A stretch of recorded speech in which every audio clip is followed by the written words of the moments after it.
Bom, pessoal, agora, hoje, boa tarde, vamos começar a nossa aula de geografia nas duas últimas regiões que faltam a gente estudar, que é a região Nordeste e a região Norte, tá?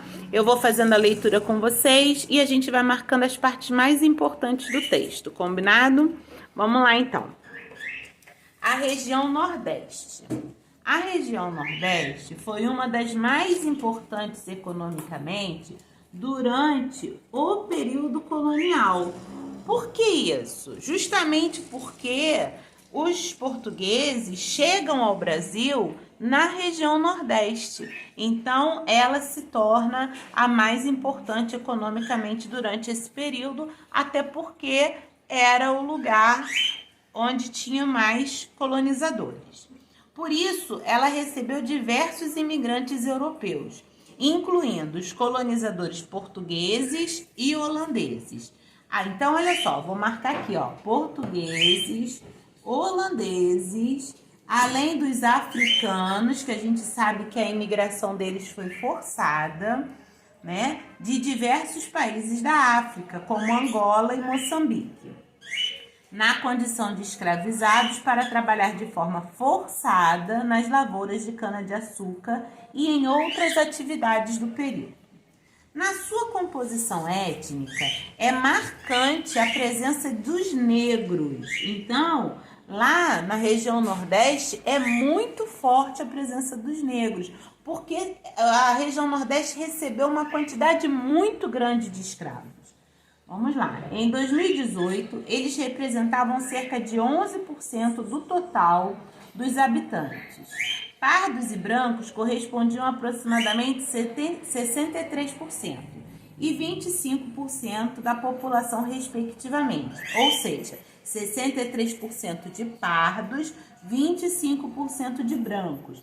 Por que essa quantidade tão grande de pardos? Justamente por conta da miscigenação, né, dos casamentos feitos entre colonizadores e negros, índios e negros, que resulta no pardo, que é a miscigenação. Vamos lá. A cultura da região é uma das mais ricas e complexas do país. Entre as principais manifestações culturais estão os elementos da religiosidade, da música e da dança, com destaque para o frevo, o forró e o axé. Então, quando eu falo frevo, forró e axé, eu penso em Nordeste. É importante mencionar que as comunidades remanescentes de quilombos, locais onde os descendentes dos quilombos, que são pessoas negras que escapavam da escravidão, se refugiavam, mantêm a cultura dos seus antepassados. Então, vamos dar uma paradinha aqui para a gente explicar. Quando os negros fugiam dos seus senhores, ou quando eles eram libertos, eles iam viver em comunidades formadas por negros que se chamavam quilombos, certo? Esses quilombos, alguns existem até hoje e são mantidos pelos filhos e os netos desses negros, né? E lá nesses quilombos, as pessoas que vivem lá mantêm a tradição dos seus antepassados, as tradições africanas, a religião, a vestimenta, muitas vezes algumas palavras dos idiomas. Então, são comunidades tradicionais, são as comunidades quilombolas, que é muito importante para a cultura brasileira, ok? As fotografias a seguir mostram duas das mais importantes manifestações culturais nordestinas. A tapioca, que é uma delícia, preparada à base de goma de mandioca e recheada com carne seca. E o vaqueiro, que é esse aqui, ó, figura típica da região do sertão, com sua vestimenta de couro. Esse tipo de vestimenta, de roupa, é fundamental para proteger o vaqueiro da espinhosa vegetação da caatinga. Então, a gente também vai saber que no Nordeste existe uma vasta área de caatinga, que é uma vegetação mais ressecada, porque o clima é semiárido, né? Então é uma vegetação que tem muitos cactos, muitos galhos, muitos espinhos, e a roupa do vaqueiro era toda feita de couro, até o chapéu, para proteger a pele desses espinhos quando ele passava de cavalo, certo? Aqui no Conect, ele diz para vocês acessarem o site Ciência Hoje das Crianças e conhecer um pouco mais sobre as atuais comunidades quilombolas no Brasil. Eu acho bem interessante para vocês acessarem esse site. Elas são formadas por descendentes dos negros que foram escravizados no início da história do Brasil. Grande parte dos quilombos está na região Nordeste. Afinal, por muito tempo foram desenvolvidas na região atividades econômicas que utilizavam mão de obra de trabalhadores escravizados. Aqui no Rio de Janeiro também existem quilombos, tá? Então, acho bem interessante vocês acessarem e procurarem saber um pouco mais. Vamos então falar da região Norte, que é uma região muito rica e polêmica no Brasil. Então vamos lá. A cultura tradicional dos indígenas, aí na região Norte a gente vai ter a prevalência da cultura indígena, né? É mais forte na região Norte do país. Nela, eles conseguiram se manter mais distantes do primeiro contato da colonização, o que não ocorreu nas aldeias mais próximas do litoral. Claro, era mais fácil os portugueses invadirem aldeias próximas ao litoral do que entrarem na floresta amazônica, que sempre foi e continua sendo uma floresta densa, com muitos perigos desconhecidos dos colonizadores, né? Então, os índios que estavam dentro da floresta, eles se protegiam mais desse contato. Então, no litoral foi a região em que os colonizadores se estabeleceram no Brasil. A gente já falou muito sobre isso. No mapa abaixo, é possível observar a distribuição dos povos indígenas quando os portugueses chegaram no Brasil. Cada área colorida está relacionada a um povo, os quais estavam distribuídos por todo o território. No entanto, pode-se verificar que atualmente a quantidade de terras indígenas é menor, concentrando-se na região norte. Então, prestem atenção nesse mapa. Esse mapa, ele vai mostrar, deixa eu botar ele mais para frente aqui, ó. Isso.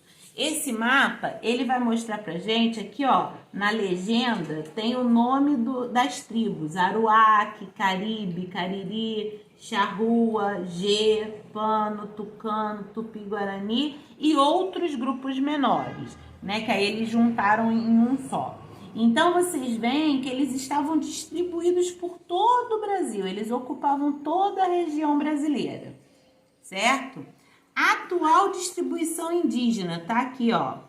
Nas bolinhas roxas, a gente tem áreas abaixo de 500 hectares. Hectares também é uma medida de comprimento, de área, né? Então, 500 hectares é muita terra, é um espaço muito grande. E áreas acima de 500 hectares são áreas ainda maiores, certo? São as vermelhas. Então, vocês veem que as bolinhas vermelhas, que são os índios que têm mais terra, eles estão mais na região norte, um pouco na região centro-oeste. E os roxinhos, que têm áreas menores, de até 500 hectares, estão ainda espalhados pelo Brasil inteiro, só que maior número também na região norte, tá certo? Então, o índio continua se protegendo na floresta. Vamos continuar aqui. A região apresenta a menor densidade populacional do país. Isto é, vamos marcar aqui, ó. É a que tem o menor número de habitantes em relação à extensão do território. A densidade, a gente já falou sobre isso uma vez, a densidade tem a ver com a quantidade de pessoas num espaço. Então, por exemplo, se eu tenho uma cidade... Não, vamos dar um outro exemplo. Se eu tenho uma casa onde moram 5 pessoas, eu tenho uma alta densidade demográfica nessa casa. Se eu tenho uma casa do mesmo tamanho e que mora uma pessoa sozinha, eu tenho uma baixa densidade demográfica nessa casa. Ou seja, muita gente num espaço é alta densidade. Pouca gente neste mesmo espaço é baixa densidade. Então, o que acontece com a região norte? Ela é muito grande e tem pouca gente vivendo lá. Então, ela tem baixa densidade demográfica. Por que isso acontece? Porque na região norte tem muita floresta, florestas ainda, áreas de floresta ainda não exploradas pelo homem. A sobrevida do homem nessa região se torna mais difícil, tá certo? Então, vamos lá. Além disso, é a região com menor quantidade de brancos no total da população, cerca de 19% em 2018. Então, a grande parte da população da região norte é de indígenas, tá? Você sabia que muitos indígenas morreram no processo de colonização do Brasil? Observe a tabela a seguir. Bom, vamos lá então.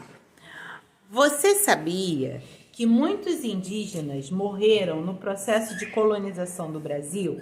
Observe a tabela a seguir com alguns grupos indígenas que foram extintos ao longo da história brasileira. Então, aqui nessa tabela, a gente tem o nome dos indígenas, a região onde eles viveram e a quantidade da população original. Sendo que essa Tucuju do Amapá, a gente não tem essa informação de quantos eles eram. A gente só sabe que eles existiram e que eles foram destruídos.